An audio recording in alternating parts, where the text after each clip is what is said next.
that we share your concerns of the community on this very important topic. We want to thank those that came forward to shed light on this issue.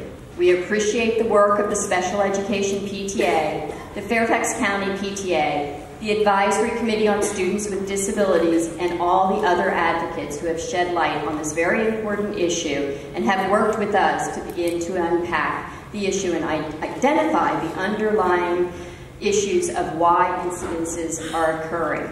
Working together with our parent and educator community, we know that we must identify the issues, train our staff, and implement the best practices for communicating with our students and de-escalating behaviors whenever possible.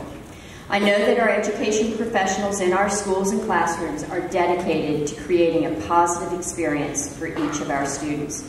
And I know that you share with me an appreciation for the work that they do every day for each of our students, and I would like us to give them a show of support.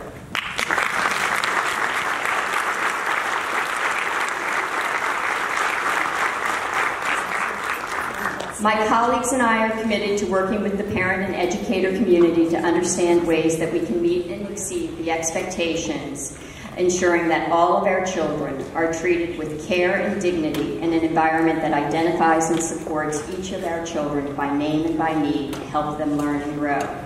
Earlier this week, the school board held a work session where staff presented information on current practices and data related to restraint and seclusion and recommended some initial next steps. When this issue came to light, the school board directed the superintendent to initiate a thorough and independent review of our restraint and seclusion practices and procedures to include parental notification, data collection and reporting, and staff training. We've asked for the independent assessment to review our practices against the current best practices for behavior management and de-escalation techniques to support our children.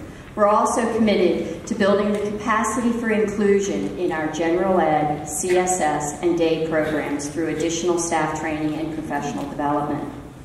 The superintendent will be establishing a task force made up of community stakeholders and professionals supporting our children with disabilities to identify areas of concerns for this community, and plans for expanding the Ombudsman's office to include staff dedicated to students with disabilities are underway.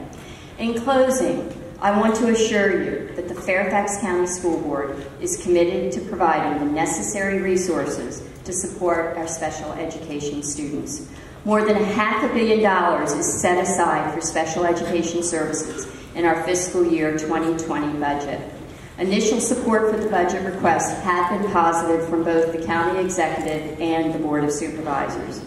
So before I introduce Dr. Brabrand, I want to thank you for entrusting your children to us in FCPS and partnering with us to ensure that your children and our students receive the support they need to thrive in Fairfax County. So Dr. Brabrand, who needs no introduction, I believe that you are up, and we are glad to have Dr. Brabrand back in Fairfax County.